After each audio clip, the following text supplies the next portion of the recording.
Hello, kamusta tayo lahat? Nagpapasalamat ako kay Jesus Christ dahil lahat tayo welcome sa celebration in heaven. Pag nangyari yun, no? Siyempre, hindi pa ngayon, kung ayaw ninyo.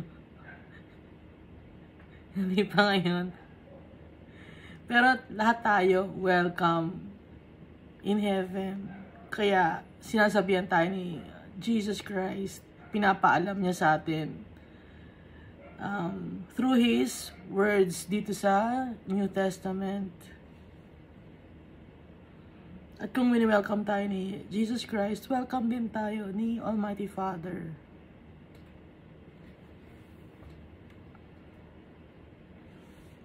Last time, no?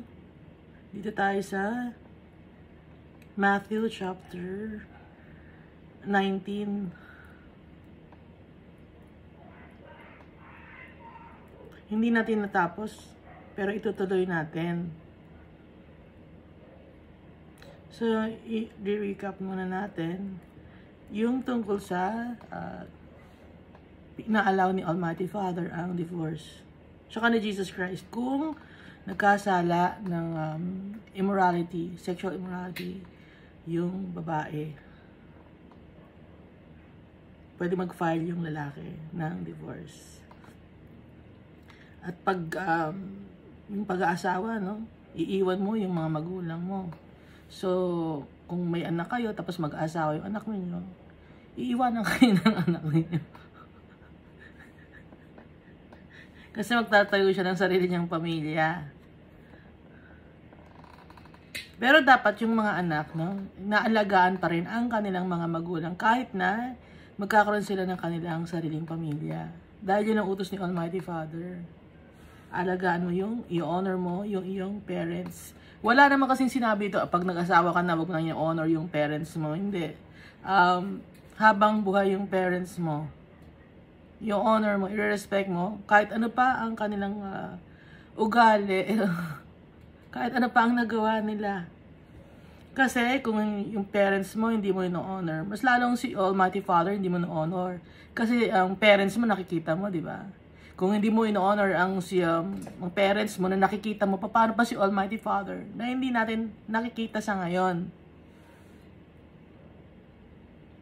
Kasi gusto ni Almighty Father, nire-respeto rin siya.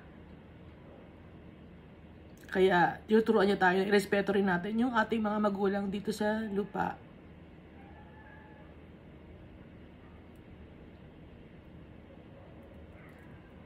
At pwedeng hindi mag-asawa. Hindi lahat, pwedeng hindi mag-asawa, pwedeng mag-asawa. Okay? Walang pinipigil ako, hindi pwedeng mag-asawa, yung mga magsaserve kay Almighty Father. Walang ganon. Pwedeng mag-asawa. So, alam na natin, ano, yung tatlong klase ng mga eunuchs. Yung eunuchs, alam niyo na yung eunuchs na yung mga nagsaserve sa isang hari. May eunuchs na ipinanganak na eunuch sila. So, yung hindi nagde-descend or undescended testicles, ang nangyayari, nasa puson lang nila yung kanang testicles. So, meron silang erectile dysfunction or impotency. Iba ang impotency sa sterility, no? Pag sterile ka, yung pag sterile yung lalaki, hindi sila impotent. Sterile lang sila kasi wala yung sperm cell, walang sperm cell or kulang ang count. So, iba yung sterility sa impotency. No? Yung impotent ka, pwede meron kang sperm cell, pero meron ka namang erectile dysfunction. Tapos may eunuch naman na tinatanggalan talaga ng testicles sa utos ng hari. Kasi yung mga eunuchs na yun nagbabantay sa mga asawa ng hari. Ayaw ng hari na may magkarelasyon ang kanyang mga tauhan sa kanyang mga asawa or sa kanyang mga concubines. Kaya may mga ganung may mga ganung mga lalaki na nagbabantay sa mga harem ng hari. At meron ding eunuch na kumpleto, walang impotency, walang kumpleto yung kanilang reproductive system. Pero, pinipili nila na mamuhay bilang isang eunuch. Hindi sila nakikipag-talik. Dahil mas inuuna nila ang mag-serve kay Almighty Father. Mas doon nakafocus. Kaysa sa pag-start ng sariling pamilya. Kaya, di ba sabi ng mga apostles or disciples dito, kung ganun ang mangyayari na pwede palang maghiwalay ang isang lalaki at isang babae, mas mabuti nang wag nang mag-asawa. Kaya hindi na nag-asawa yung mga disciples. Mas inuna nila ang pagmamahal nila kay Almighty Father at saka kay Jesus Christ. At saka yung mga bata, i-dedicate natin sa kay Jesus. Binibless ni Jesus ang mga bata. Mahal ni Jesus ang mga bata. Kasi mga bata, mga innocent sila. Humble sila. And very trusting sila. Gusto ni Almighty Father. Ganon din tayo sa Kanya. Kaya, sabi ni Jesus, yung kingdom of heaven belongs to such as these, sa mga little children. Tayo, kahit na matanda na tayo, kay Jesus Christ, ang tingin niya pa rin sa mga tao ay little children. Kasi nga, si Jesus Christ, matanda na siya. Yung katawan lang niya dito sa sa New Testament, yun ang bata, yung kanyang age dahil yung pinanganak siya, di ba? Bata pa siya yung kanyang body. Pero siya mismo matagal na siyang buhay. Nung kinreate ang mundo, buhay na si Jesus Christ. Kasama na siya ni Almighty Father.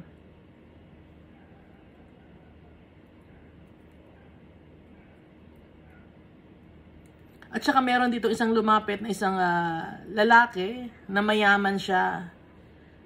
Na tinanong niya kung ano ang gagawin niya para makakuha ng eternal life.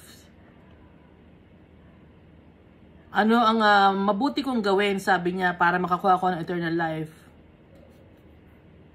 Bakit mo itinatanong sa akin kung ano ang mabuti? Sabi ni Jesus, iisa lang ang mabuti. Si Almighty Father yun. There is only one who is good, si Almighty Father. Kaya tayo, kahit na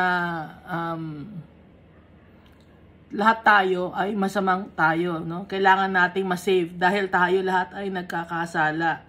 Kaya pag may mga taong sinasabi, mabuting tao yun. Hindi mabuting tao yun.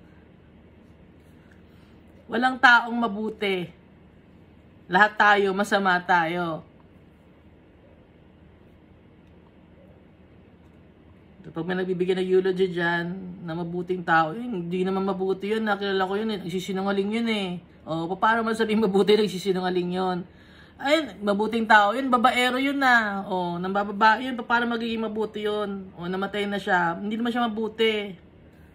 No? Kaya walang taong mabuti. Isa lang ang mabuti, si Almighty Father. Si Jesus na nagsabi, there is only one who is good. At saka, yung mga sinabi dito ni Jesus, you shall not murder, you shall not commit adultery, you shall not steal, you shall not give false testimony, honor your father and mother, love your neighbor as yourself. Atong love your neighbor as yourself, ano na to, no? Maikli na, pinaikli na yung kung hindi ka magpapatay ng tao kasi mahal mo yung neighbor mo, gaya mo ng sarili mo. Hindi ka magko-commit ng adultery, hindi ka mananakit ng tao kasi mahal mo yung neighbor, gaya ng pagmamahal mo sa sarili mo. Hindi ka magnanakaw sa kapwa-tao mo kasi mahal mo yung neighbor mo, gaya ng sa sarili mo. Hindi ka magsisinungaling sa mga tao kasi mahal mo yung kapwa-tao mo, gaya ng sarili mo. I-honor mo yung father and mother mo kasi mahal mo yung sarili mo, in-honor mo yung, gusto mo rin na i-honor ka ng iyong mga anak, no? Ganun to, love your neighbor as yourself. Yun yung summary. Sabi ng mayaman, lahat ng ito ay ginawa ko. What do I still lack? So, mayabang yung lalaki na rich man. Kasi nga, mayaman siya, mayabang din siya. If you want to be perfect, pero hindi siya ginudge ni Jesus. No? If you want to be perfect, go sell your possessions and give to the poor, and you will have treasures in heaven. Then come and follow me. Ngayon, ang nangyari, nalungkot siya kasi napakayaman niya. Kung nalungkot siya at napakamayaman niya, hindi niya pala kaya na ibenta ang kanyang mga possessions para ibigay sa mga mahihirap. Ibig sabihin, hindi niya mahal yung kanyang kapwa-tao, gaya ng pagmamahal niya sa sarili niya. So, sinungaling siya. Kasi kung mahal niyang totoo ang kapwa-tao niya, susundin niya yung sinasabi ni Jesus na ibebenta niya ang kanyang mga possessions, ibigay niya sa mahihirap, para magkaroon siya ng kayamanan sa heaven. At susundan niya, at lalapit siya kay Jesus at susundan niya. So, hindi niya mahal ang kanyang kapwa-tao, no? Pero hindi siya ginudge ni Jesus. Hindi mo naman mahal ang kapwa-tao mo. Alam ni Jesus ang puso natin. No? So, itong kausap niya na to, alam niya ang puso nito. Kaya, ganun ang sinabi ni Jesus. Ganun ang sinabi ni Jesus, para lumabas ang katotohanan sa taong ito, sa taong mayaman na to, na nagsasabi na lahat naman ng mabubuting bagay na sinabi ni Jesus ginagawa niya. Dito sa verse 23, then Jesus said to his disciples, truly I tell you, it is hard for someone who is rich to enter the kingdom of heaven. Mahirap para sa isang mga mayayamang tao, no? Ang makapunta sa heaven. Bakit? Kasi mas inuuna nila ang kanilang earthly possessions. Mas inuuna nila ang kanilang sarili kaysa sa kapwa-tao. Selfish ang tao talaga. Lahat tayo selfish.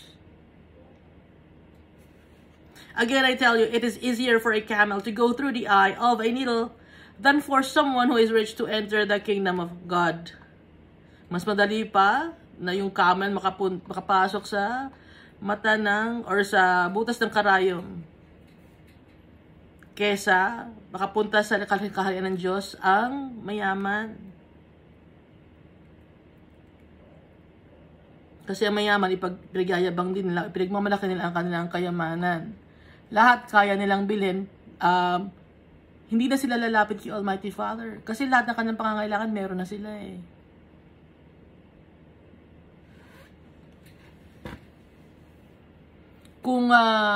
Kung lalapit man sila kay Almighty Father, para pa rin sa kanila yun, no?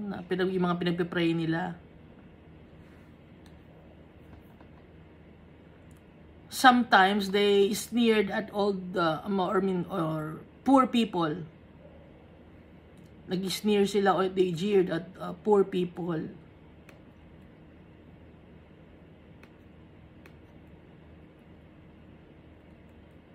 So si Jesus, kahit mayaman siya ang may-ari ng lahat.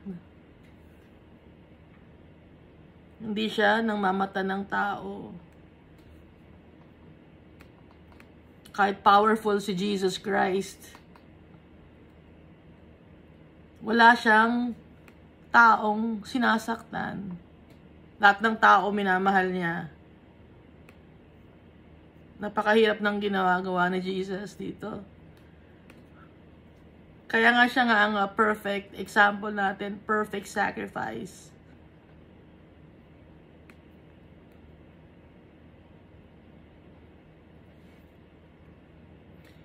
Verse 25, when the disciples heard of this, they were greatly astonished and asked, who then can be saved? So, nung marinig na kanyang mga disciples na mahirap makapasok sa kaharian ng Diyos ang mga mayaman, nagulat sila at tinatanong, sino ngayon ang pwedeng masave? Kasi napakahirap. Jesus looked at them and said, with man, this is impossible. But with God, all things are possible. Sa tao, imposible. Pero kay God, lahat posible. Walang imposible kay Almighty Father.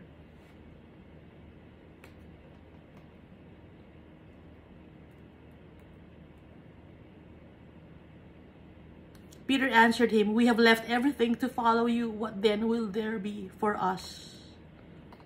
Sabi ni Peter, iniwan na namin ang lahat para sa'yo, para sundan ka. Ano ngayon ang meron kami na magkakaroon kami? Sabi ni Peter.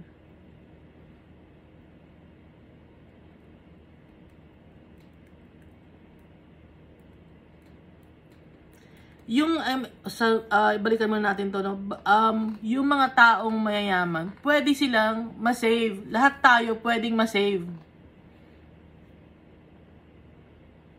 Lahat tayo invited sa great banquet. Minsan may mga tao na hindi muna sila magpa-follow kay Jesus, hindi muna sila magta-trust kay Jesus. Pag dumarating na yung time na meron na silang malalang sakit, yun na yung time na lumalapit sila kay Almighty Father, tsaka kay Jesus. At hindi mahihindian ni Jesus yun. Tatanggapin ni Jesus ang mga taong lahat na lumalapit sa Kanya. Sa heaven. Kaya kahit may matao kayo na makikita na hindi nagsiserve kay Almighty Father at kay Jesus, pero nung nasa deathbed na, humingi na sila ng tawad kay Jesus tsaka kay Almighty Father, kung nasa puso nila yung kanilang pagpe-pray, tatanggapin yun ni Almighty Father. Ganun kabait si Almighty Father. Yung tatay natin.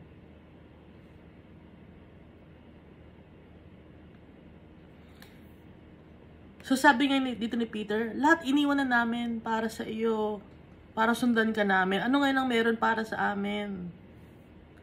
Jesus said to them, "Truly I tell you, at the renewal of all things," pag binabago na ang lahat ng bagay, sabi ni Jesus, "when the Son of Man sits on His glorious throne," pag si Jesus ay nakaupo na sa Kanyang glorious throne, "you who have followed me will also sit on 12 thrones, judging the 12 tribes of Israel." Sabi ni Jesus, promise ni Jesus ito. Kasi si Peter mismo nagtanong, kung ano nga nang magkakaroon kami. Dahil mahirap pala kapunta ng heaven. So, promise ni Jesus to na pag, ano ba yung renewal of all things? Pag nabago na ang lahat, yung kanyang, the New Jerusalem, yung nasa Book of Revelation. Lahat ng sumunod sa kanya, you will also sit on 12 thrones. Bakit 12 thrones? Kasi yung kanyang mga disciples or apostles ay 12. Kaya ini-ensure niya, ina-assure niya na yung kanyang mga apostles merong place in heaven.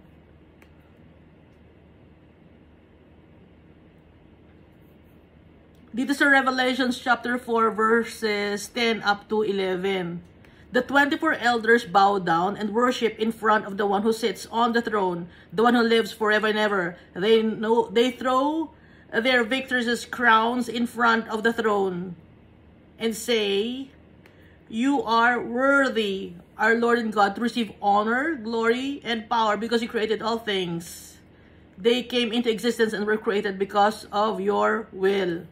So dito sinasabi, di ba, 24 sa Book of Revelation? 24 elders ang nagbabow down. Pero dito di ba sinasabi ni Jesus 12 thrones? Kasi, kaya 24 elders, yung 12 nasa New Testament. Yung 12 elders naman nasa Old Testament. Kaya 24 elders to. Etong si Jesus, ang kasama kasi niya, 12, di ba? Kaya 12 thrones. Inintindihan ba natin? Judging the 12 tribes of Israel. Yung 12 tribes of Israel, di ba ang ibig sabihin ng Israel? Yung chosen people. So kasama na dito yung Jew or yung mga lahi ni Judah. Kaya buong ano na to, ito na yung mga chosen people na kasama in heaven. Okay? Na nasa Book of Revelation. So makikita natin na binabanggit ni Jesus At makikita rin natin sa Book of Revelation, sasakto. Walang discrepancy ang Bible. Sumasakto yung sinasabi ni Jesus sa nasa Book of Revelation na sinulat ni John the Evangelist.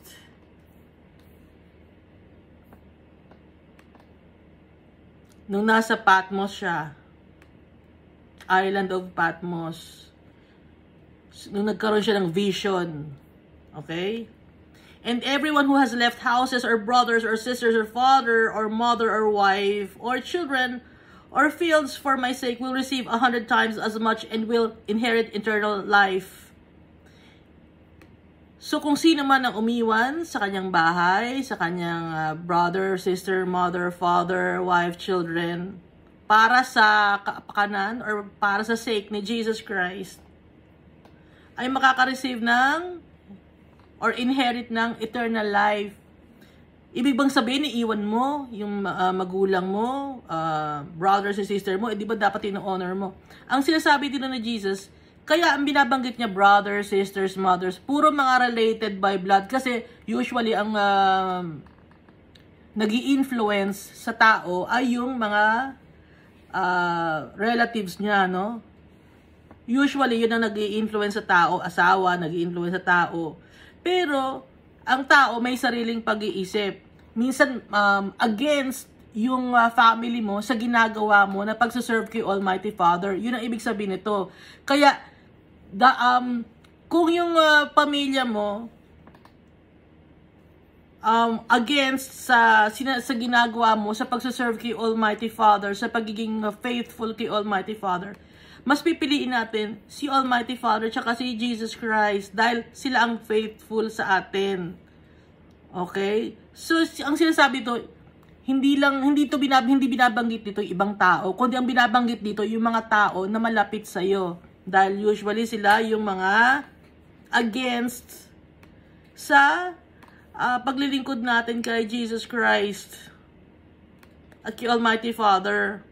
Malaki ang impluensya ng mga tao na ito, ng brother mo, ng sister mo, ng father mo, or mother mo, or wife mo, yung mga anak mo, or yung mga ari-arian mo, malaki ang impluensya sa'yo. Yun ang mga bagay na pinapahalagan natin.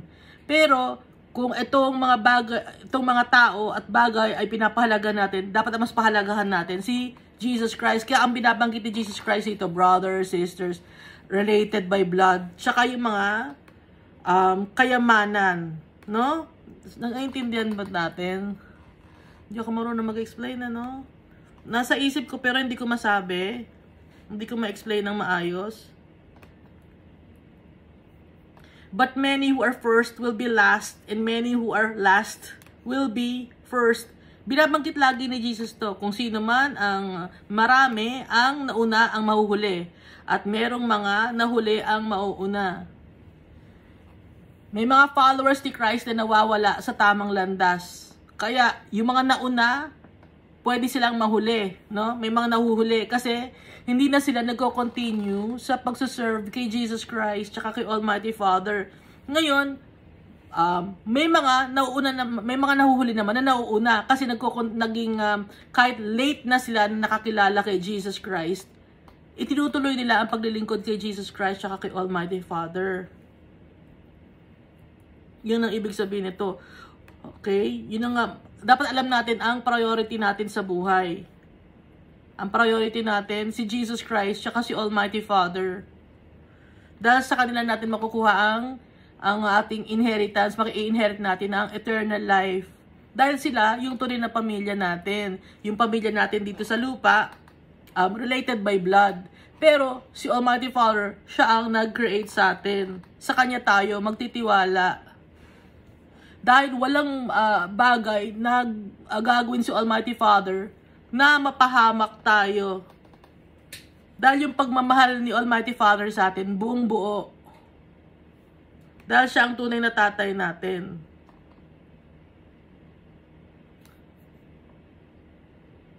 Minsan, tayo, nafe-fail tayo ng brothers natin or sisters natin, nafe-fail tayo ng mga asawa ninyo, nafe-fail tayo ng mga anak natin. Pero si Jesus Christ, siya kasi Almighty Father, hindi nila tayo i-fail. Yung mga kaibigan mo, nafe-fail ka nila. Yung mga ka-business dealings mo, nafe-fail nila. Tayo nila. Nafe-fail nila tayo, no? So, kaya hindi na binanggit dito yung mga kaibigan mo. Kasi nga, ang family, malaking impluwensya sa isang tao. Pati na yung kanyang mga treasures na pinapahalagaan dito sa lupa. Dito tayo sa Matthew chapter 20. For the kingdom of heaven is like a landowner who went out early in the morning to hire workers for his vineyard. Yung kaharian ng Diyos, kaharian ng langit, kaharian sa langit, ay parang isang may-ari ng lupain na lumabas ng maaga, early in the morning. Maagang maaga to. Para mag-hire ng workers para sa kanyang vineyard. Alam niyo yung vineyard, no? Yung may mga grapes. Taniman ng grapes. Mag-hire siya ng workers. He agreed to pay them a denarius. So, yung mga hinire niya na workers, nag-agree, pumayag sa ang bayad ay denarius. Yung denarius was the usual daily wage of a day laborer nung time ni Jesus Christ. Yung denarius, ano to, pera to, denomination to. Example, ano bang dollar, yen, ganon, no? $1, 1 yen, or ano ba? Won, pag Korea. So, nung time ni Jesus, denarius. Itong denarius, nung Roman Empire, ito ang kanilang pera. So, ito ang monetary, ano nang tawag nila? Monetary denomination. So, isang araw ang bayad, denarius. So, hindi na sila lugi nito. Masaya na sila nun. Kasi, ang value ng denarius sa ngayon ay, kung i-compute, sa ngayon, yung value, $50. Sa ngayon, ano? So, malaki na yun. Isang araw, may $50 ka. So, nung time na to, malaki yung denarius din. For the day and sent them into his vineyard. So, isang araw ang bayad do isang denarius. Tapos, the early morning, no? Una, early morning, nag-hire siya ng worker. About 9 in the morning, he went out and saw others standing in the marketplace. Meron mga standby sa, sa marketplace. Ano ba marketplace do? Palengke. May mga standby, 9 o'clock in the morning, walang ginagawa. Kinausap naman niya ngayon, no, na, ito basahin ko. About 9 in the morning, he went out and saw others standing in the marketplace doing nothing. So, standby. He told them, you also go and work in my vineyard and I will pay you whatever is right.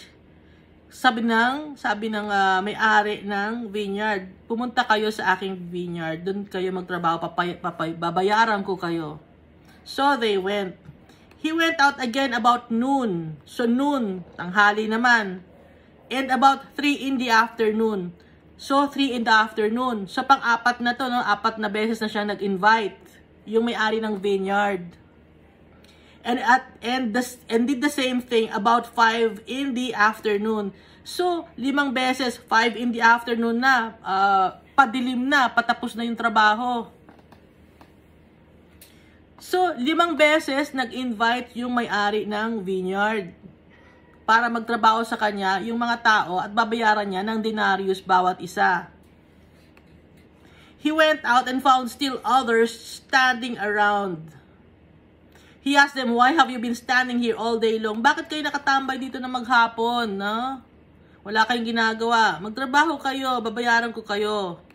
Sabi ng mga tao, because no one has hired us, they answered. He said to them, you also go and work in my vineyard. So, 5 beses, no? When evening came, gabi na to, the owner of the vineyard said to his foreman, yung namamahala sa mga trabahante, sabi niya sa kanyang mga, sabi ng ng may-ari ng vineyard sa kanyang tagapamahala ng kanyang vineyard, or manager ng kanyang vineyard, call the workers and pay them their wages, beginning with the last ones hired and going on to the first. Sabi ng may-ari ng vineyard, tawagin mo lahat ng mga workers na hinire ko, babayaran natin sila. Una natin babayaran yung pinaka-last na hinire ko. Sabi ng may-ari ng vineyard, yung pinaka-last ang unang babayaran. So, ang time na last siya nag-hire was 5 in the afternoon. So, binayaran na niya, no? The workers who were hired about 5 in the afternoon came out and each received a denarius. So, yung mga nagtrabaho ng isang oras lang, naka-receive ng denarius. 5 p.m., no? Na-hire. Isang denarius. So, when those came who were hired first, they expected to receive more. Yung mga na-hire ng una, nag-expect sila, iniisip nila na mas maraming pa ang kanilang makukuha. Kasi nga, yung mga nahuli na hinire, denarius ang binayad. Kasi ng usapan. But each one of them also received a denarius. Pero, yung mga nauna na hire ng early in the morning, naka-receive lang ng denarius. So, ibig sabihin, lahat sila, denarius ang nakuha. Kahit na early in the morning, 9 a.m., 12 noon, 3 p.m., 5 p.m., lahat sila naka-receive ng denarius. Pantay-pantay. When they received it, they began to grumble against the landowner. So, nung na-receive yun, nagreklamo ngayon sila sa landowner. These who were hired last worked only 1 hour. So, isang oras lang daw ang reklamo ng mga na-hired nung early morning. Nagreklamo sila kasi yung mga na-hired ng 5 p.m., isang oras lang ang trabaho nila, pero binayaran sila ng 1 denarius. So, bakit pantay-pantay? Nagagalit sila. Hindi raw fair. They said, and you have made them equal to us who have borne the burden of the work and the heat of the day. Ang init-init, maghapon kami nagtrabaho dito, halos kami na lahat ang nagtrabaho, pero 1 denarius lang kami. Pero nagtrabaho ng 1 hour, 1 denarius din. Bakit ganon? Kami ang nahirapan na. Sabi ng mga na-hire nung mga early morning. But he answered one of them, I am not being unfair to you, friend. Tinawag pa ring friend, no? Hindi ako unfair sa inyo. Friend, kaibigan. Sagot ng may-ari ng vineyard. Didn't you agree to work for a denarius? Di ba nakipag-usap ako sa inyo? Di ba agree naman kayo na babayaran ko kayo ng denarius? Take your pay and go. At ito na yung bayan sa inyo at umalis na kayo. I want to give the one who was hired last the same as I gave you. Gusto kong ibigay sa mga nahuli ang ibibigay ko din sa inyo para pantay-pantay kayo. Kahit huli ko silang hinire, gusto kong same sila ng makukuha ninyo. Sabi ng may-ari ng vineyard, don't I have the right to do what I want with my own money? Wala ba akong karapatan? Sabi ng may-ari ng vineyard, nagawin ko ang nararapat para sa aking sariling pera? Or are you envious because I am generous? O baka naiinggit kayo kasi mapagbigay ako. Sabi ng may-ari ng vineyard, so the last will be first and the first will be last. Kaya ang mga nahuhuli ay ang mauuna at ang mga nauna ay mahuhuli. Anong ibig sabihin nito?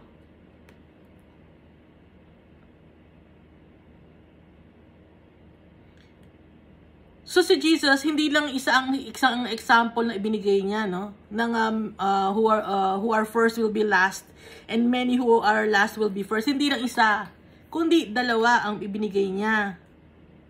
Na example sa atin para maintindihan natin na tayo na mga tao Gaano man tayo katagal maglingkod kay Almighty Father or bago lang tayo na follower ni Jesus at bago lang tayo nagsisilbi sa Kanya, pare-pareho ang makukuha natin. Eternal life. Walang lamangan. Walang lalamang. Dahil generous si Almighty Father sa atin. Lahat tayo makakakuha ng eternal life. Ngayon, meron kayong nababasa, di ba? Merong imperishable crown. Merong crown of rejoicing, may crown of righteousness, may crown of glory, and crown of life. Ngayon, nung bata ako, tinuturo sa amin. Hindi, at saka napakinggan ko rin, no, di ba, nabanggit ko sa inyo na kailan ka ba napakinggan yun? Na madali raw makapunta ng langit, ang mahirap daw ay makakuha ng crown. Hindi totoo yun. Si Jesus na mismo nagsabi na mahirap makapunta ng langit. So, sino yung lalaki nagsabi nun? Hindi siya Filipino. Gusto ko siyang kausapin. Hindi ko alam kung paano siya kukontakin. Kasi mali yung itinuturo niya. Gusto kong kausapin niya. Ibig sabihin, sinungaling si Jesus, sinasabi niya na, kasi sinasabi ni Jesus na hindi madaling makapunta ng langit, tapos yung speaker na yon, sabi niya, madali raw makapunta ng langit. So, sinungaling siya, yung speaker na yon. Gusto ko siyang kausapin, hindi ko alam kung paano siya kukontakin. Nagsalita siya sa isang malaking church.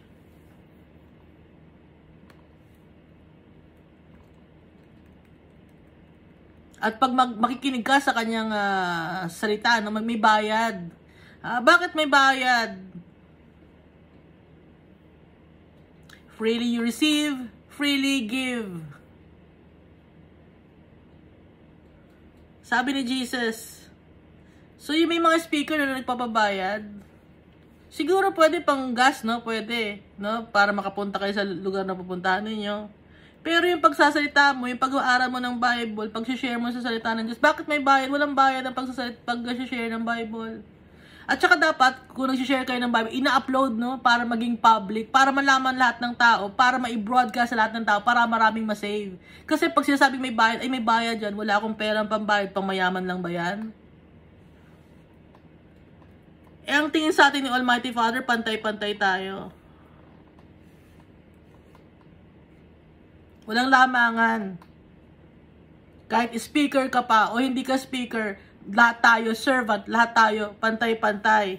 At wag na tayong gusto pa natin na meron pang physical crown in heaven. Bakit gusto pa natin magkaroon ng physical crown in heaven?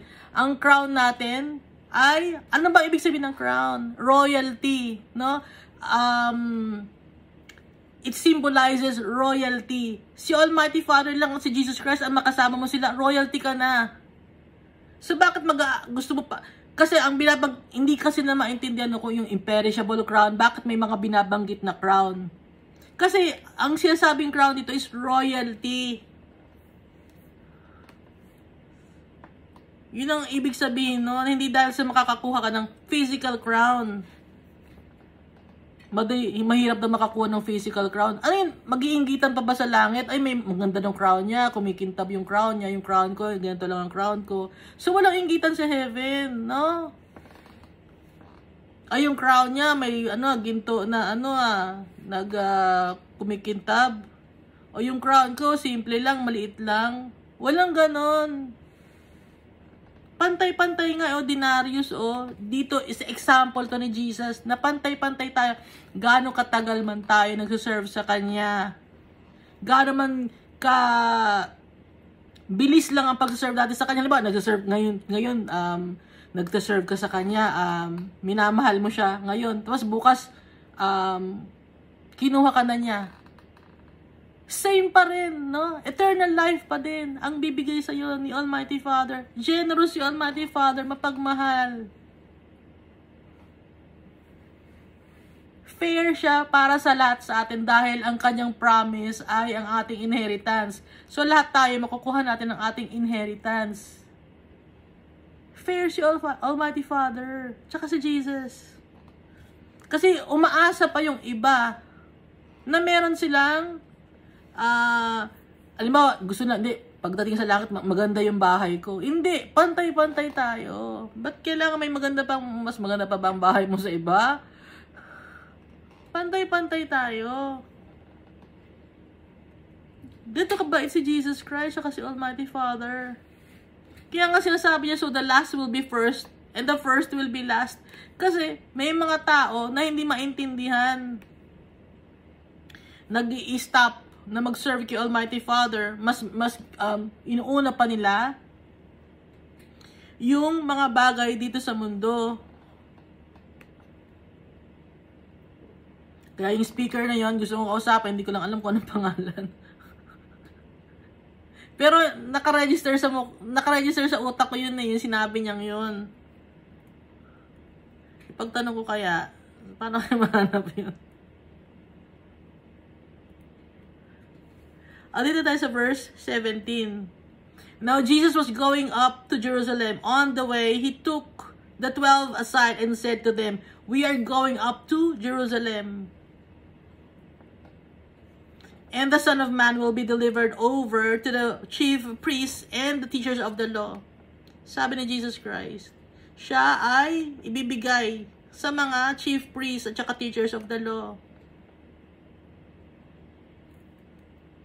Sinabi niya sa kanyang 12 apostles nung papunta sila ng Jerusalem.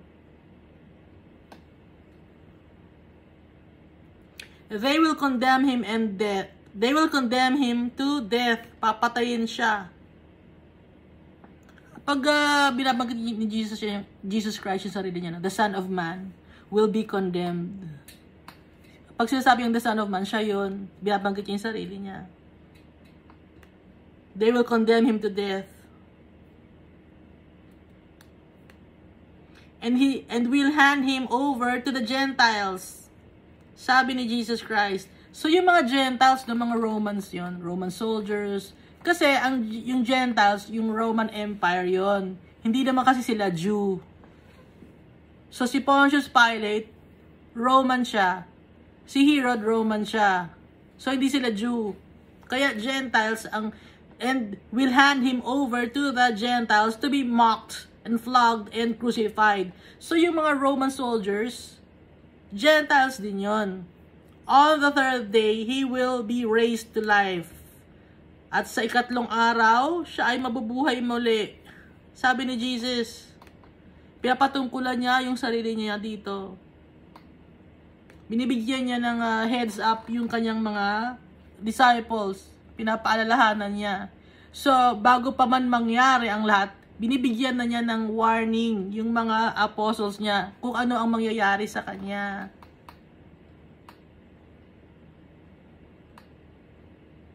Tanggap ni Jesus yung kanyang mangyayari sa kanya. Kaya niya sinasabi sa mga apostles. Ina-accept niya wholeheartedly for us para ma-save tayo sa kasalanan natin.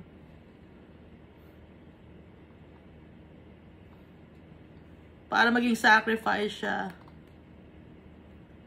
Perfect sacrifice. Dahil sa sobrang dami ng kasalanan natin, kailangan merong dugo na dumana. Kasi ang dugo, it symbolizes life, sabi sa Old Testament. Sabi ni Jesus, the Almighty Father, kaya nga eye for an eye, a tooth for a tooth. So ngayon, hindi na eye for an eye and the tooth for a tooth. Kasi si Jesus Christ na. Kung ano man yung mga naging kasalanan natin, si Jesus Christ na ang sumalo lahat. Sinakop na niya lahat.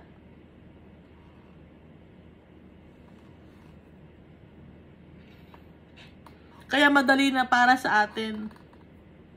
Hindi na tayo maghahanap pa ng mga may o-offer. Hindi na tayo mamamroblema pa ng i-offer. Ano na lang ang gagawin natin? Magtiwala tayo kay Jesus Christ. Tsaka kay Almighty Father. Pinadali na ni Almighty Father tsaka ni Jesus Christ para sa atin. Tapos hindi pa tayo naniniwala sa Kanya. Kulang pa tayo ng pananampalataya at patuloy pa natin na-fail yung tatay natin.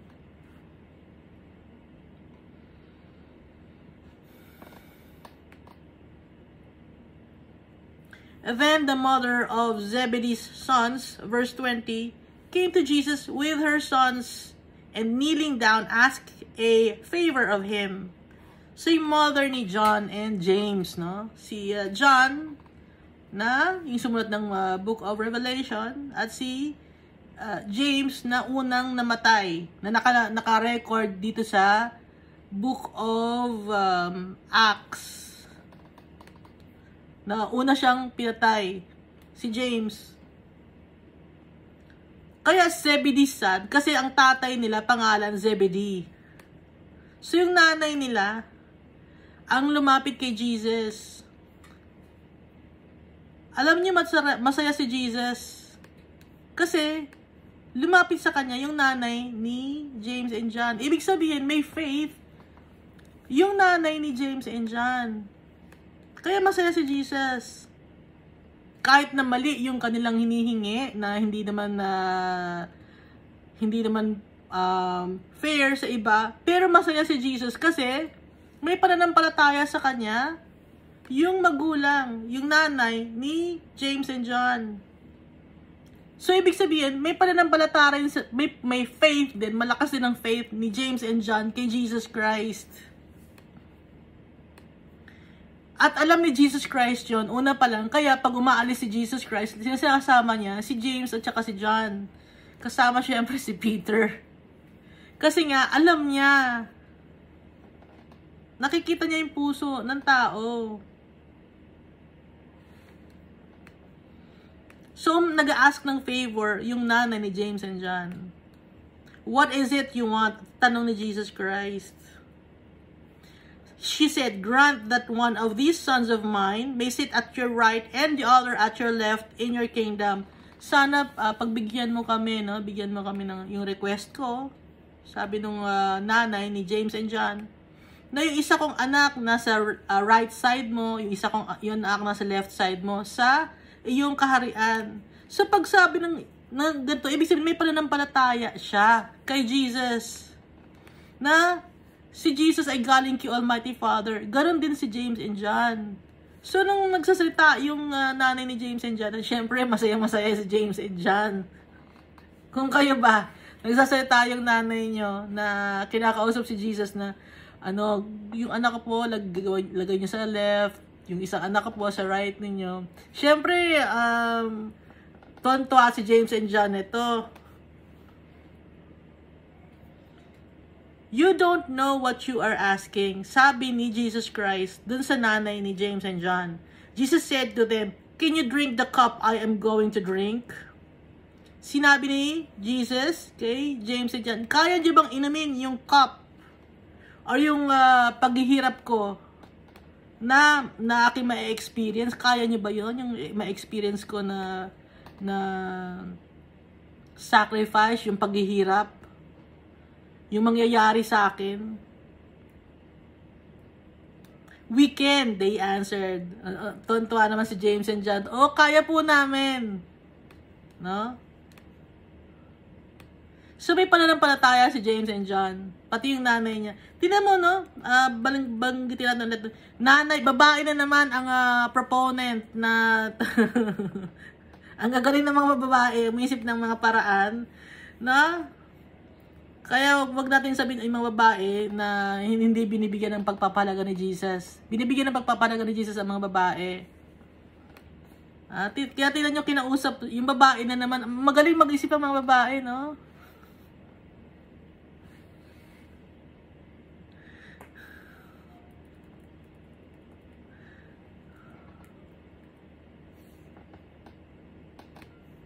Kaya akala nyo yung mga babae, mga mahihina yung mga babae na yan. Hindi mahihina.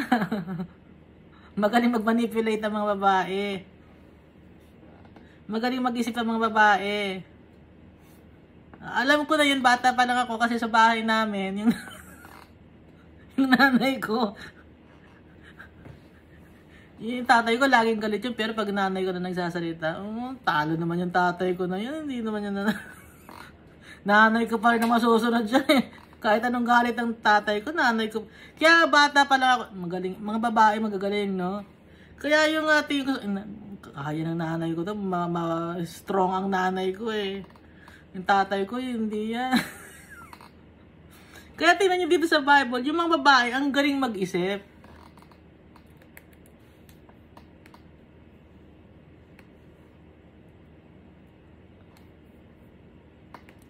So sabi dito ni Jesus, kaya nyo ba na mangyari sa akin, yung mangyayari sa akin na cup, yung napakapait na mangyayari sa akin, yung bitter na mangyayari sa akin sa buhay ko, kaya nyo ba yon? Kung sa inyo mangyayari yon, we can. No? Sabi na James and John, with conviction pa, we can. No? Verse 23, Jesus said to them, you will indeed drink from my cup. Sabi ni Jesus, nagbigay na si Jesus ng warning sa kanila, sa mga apostles. You will indeed drink my cup. Oo, sinasabi ko sa inyo na madidrink nyo nga yung cup na mangyayari, kung ano yung mangyayari sa akin, ganun na mangyayari sa inyo. Ibebetray din kayo, may mga paghihirap din kayong pagdadaanan, papatayin din kayo. Sinabi ni Jesus, nag-agree si Jesus, you will indeed drink my cup. But, okay, ito din yung pagkakaiba, pero, to sit at my right or left is not for me to grant. Pero, hindi ko bibigay sa inyo yung kung pag-upo sa left side ko at sa right side ko, hindi ako makakapagbigay sa inyo nun.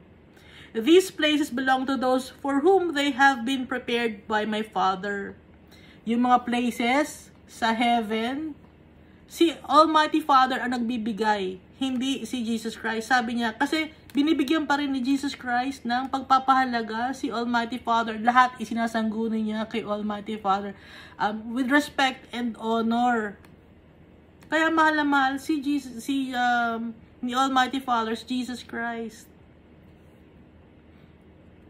Okay, so naiintindihan niyo na ito in verse 23. Na si Almighty Father ang nagde-decide kung sino ang pwede sa kung anong pwesto nila sa heaven. Dahil ibinibigay pa rin ni Jesus Christ ang honor and glory kay Almighty Father. Yung decision pa rin, decision making kay Almighty Father pa rin. Kahit na binigyan ng authority and power ni Almighty Father si Jesus Christ, nagsasangguni pa rin siya kay Almighty Father. Hindi siya nawawala sa kanyang path, si Jesus Christ.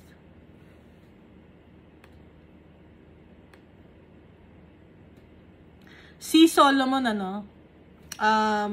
humingi siya ng wisdom kay Almighty Father. Kaya, yumaman siya. Dito sa mundo, yumaman si Solomon, si King Solomon. Kasi humingi siya ng wisdom kay Almighty Father.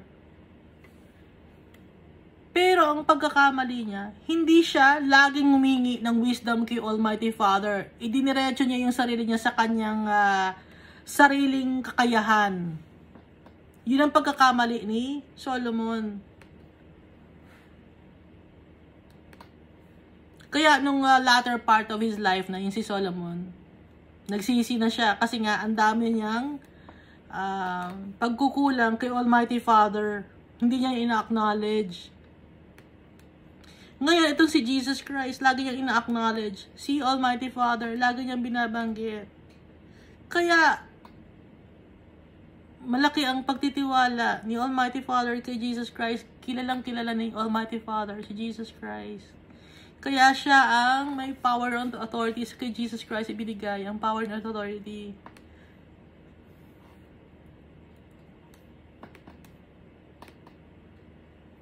So verse 24, when the 10 heard about this, they were indignant with the two brothers.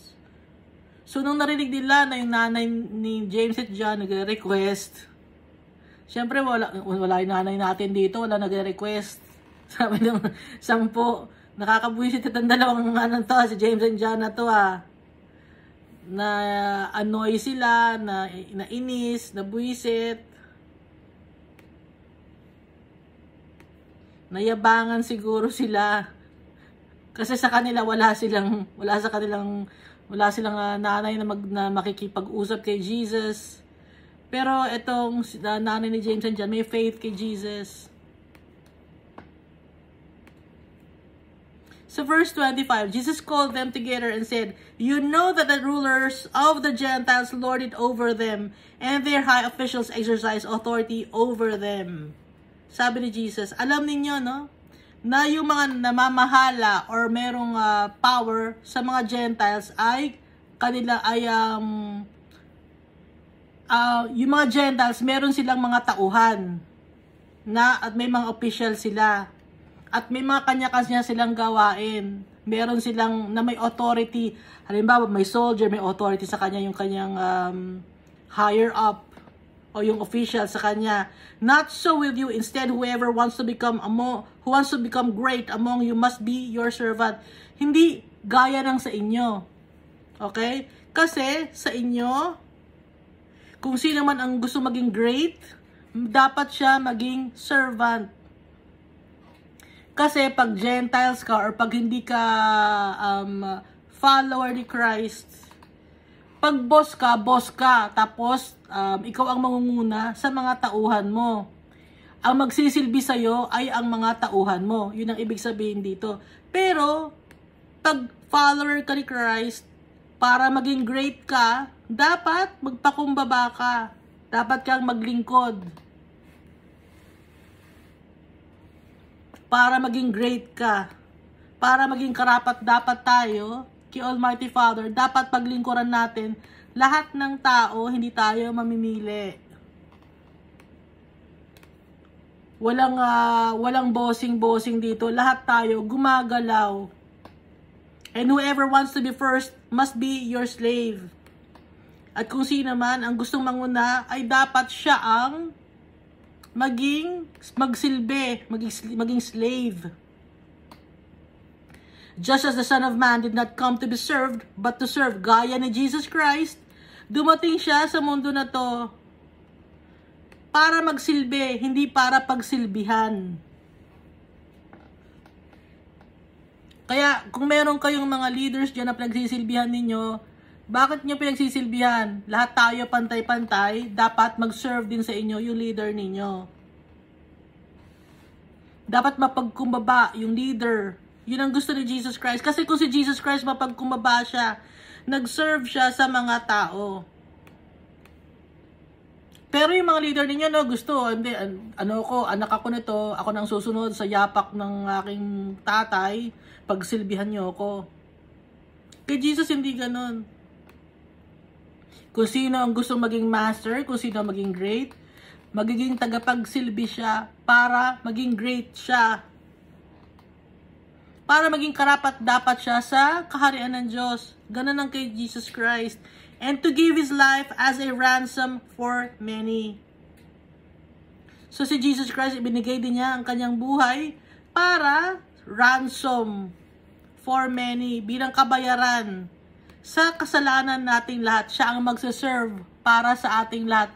Kaya kung ang master natin nagsaserve para sa atin, yung mga taong maliliit na nakakasalamuha din natin, paglilingkuran din natin. Magiging mapagkumbaba tayo. Patas ang pakikipag-usap natin. Kung ang pakikipag-usap natin sa mayaman ay nirerespeto natin, dapat yung mga mahihirap, pagkikipag-usap natin, nirerespeto rin natin. Hindi yung meron tayong leveling na tinatawag na yung, pag mahirap to, hindi. Ko rito, mas angat ako rito eh. Kailangan bossing ang dating ko. Hindi ganon. Ito, mayaman sa akin to. Kailangan magpasakop ako rito. Hindi ganon. Pantay-pantay ang gusto ni Jesus Christ. At magsaserve tayo. Kahit ano pa ang status or estado ng tao sa lipunan. Pantay-pantay ang pagtingin natin. Hindi tayo magyayabang or mangunguna or ang tingin natin sarili, mataas tayo. Hindi ganon. May mga ganong Christian ako nakita na follower ni Christ, tapos sinasabi na follower ni Christ sila. Pero nakikita ko mayayabang. Hindi ganon ang tunay na Kristiyano. Nakita ko mayabang. Hindi ganon ang tunay na follower ni Christ. Ang follower ni Christ mapagkumbaba. Ang follower ni Christ hindi nag-isip ng masama sa kapwa-tao.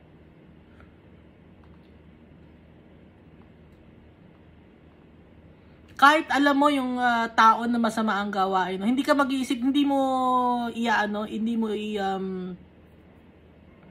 hindi iba ang tingin mo.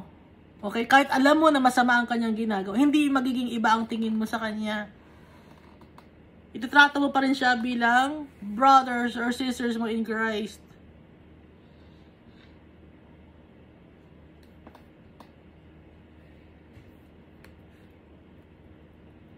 So verse 20, as Jesus and his disciples were leaving Jericho, So, paalis na sila ng Jericho, no?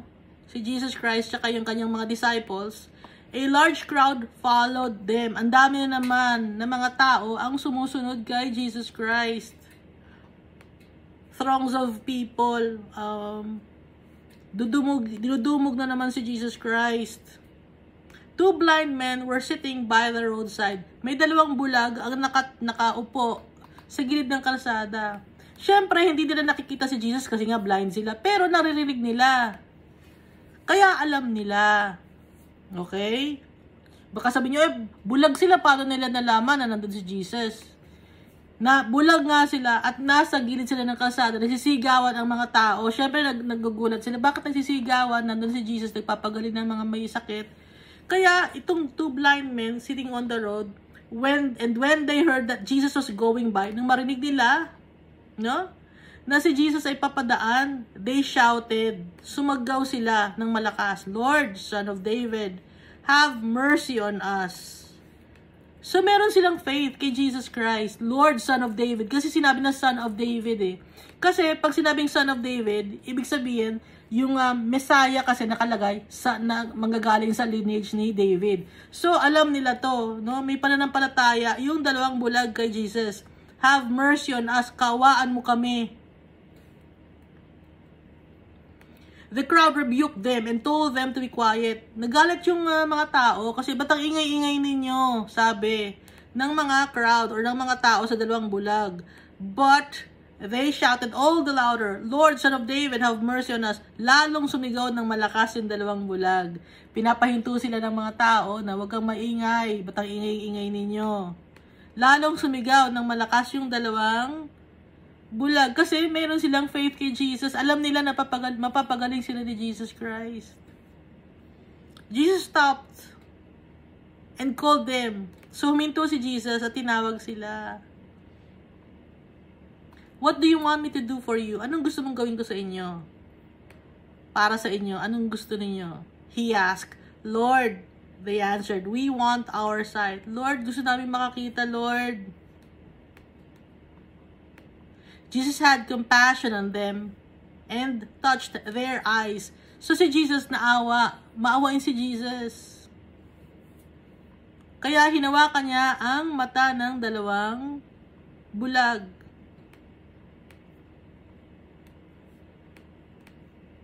Hindi hinawakan ganon, kundi tinouch, no? Ano ba Tagalog ng touch? Hinipo yung mata ng 2 bulag. Di ba nabanggit natin na merong bulag na from birth, na pagkwentuhan natin, bulag from birth, ang ginawa ni Jesus, gumawa siya ng putik, dumura siya para sa putik at ilalagay sa mata ng tao, tapos magwash siya sa pool of Siloam. Yun ang utos sa kanya ni Jesus, no? Di ba? Tandaan niyo ba yon? So, ito, pwede naman pala na kahit walang putik, no? Na gawin si Jesus. Kaya lang ni Jesus ginawa na maggawa ng putik at ilalagay sa mata ng lalaki na born blind. Kasi para ipakita sa mga tao na hindi nakakadumi ang mga putik, ang dura, ang laway, hindi yun ang ang nagiging cause ng ating kasalanan. Yun ang sinisimbolize nun. Kundi ang nagiging cause ng kasalanan natin ay nasa puso, hindi yung mga bagay na nahahawakan natin na madumi. Kaya dito, hindi na ni Jesus ginawa yun. Ang ginawa na lang niya, hinipo na lang niya yung mata ng 2 lalaki at nakakita na. Okay? So, hindi nakakadumi yung pagdura at kuha ng putik, ilalagay sa naging mud, ilalagay sa mata ng ilalagay sa dalawang mata. Although yun ang ginawa, hindi nakakadumi yun. Inuulit ko. Ginawa lang ni Jesus yun para ipakita sa mga Pharisees na hindi nakakadumi yung mga bagay na nakakain natin. Pag yung kamay natin madumi, nagiging madumi daw tayo. Hindi tayo dudumi doon. Ang nakakadumi sa atin, yung puso natin. Yun ang gustong ipakita ni Jesus doon. Immediately they received their sight and followed him.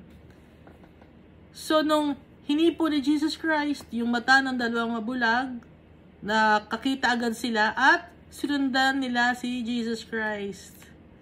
Masaya siguro yung dalawang bulag na to, no, na nakakita. Siyempre, sino bang hindi matutuwa nito na bulag sila pero nakakita na sila.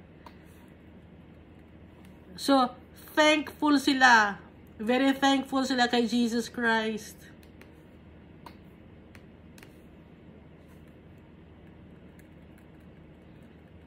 So, tayo dapat din lagi, araw-araw, maging thankful kay Jesus Christ sa mga blessings niya, sa pasakit na dinanas niya, sa hirap ng buhay niya nung time na nandito siya sa lupa. Lagi siyang lakad ng lakad, napapagod siya, nahihirapan siya, nagugutom siya, nauuhaw siya,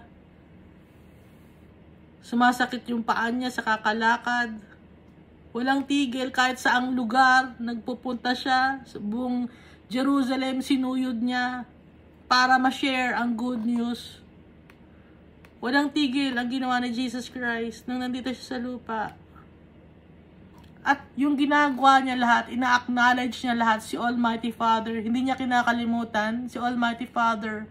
So, ganun ang gagayahin natin si Jesus Christ. Napakahirap gawin, no? Pero, walang imposible. Si Jesus na nagsabi, walang imposible kay Almighty Father. Lahat magagawa din natin. Basta magtitiwala tayo kay Jesus Christ. Yung sinasabi niya, yung turo niya, huwag natin kakalimutan. Ilalagay natin sa puso natin. Yung mga treasures na sinasabi ni Jesus, ilalagay natin sa puso natin.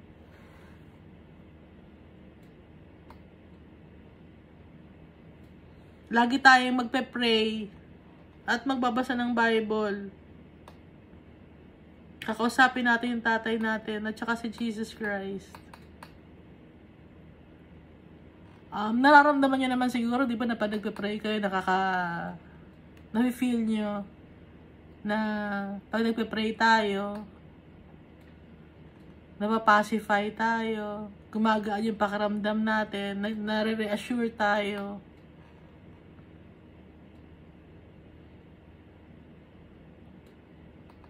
Sa buhay natin, na pag kinakausap tayo ng tatay natin. Kasi pag kinakausap niya tayo, naramdaman natin yung pagmamahal niya sa atin. Kaya wag tayong titigil sa pakikipag-usap sa tatay natin. At saka kay Jesus Christ. Lagi nating isipin na mahal na mahal tayo ng tatay natin. Hindi tayo pababayaan. Kahit maguno pa ang mundo, hindi tayo pababayaan ng tatay natin. Tuloy natin pamilya. Yung ating Creator. Thank you and God loves us all so much.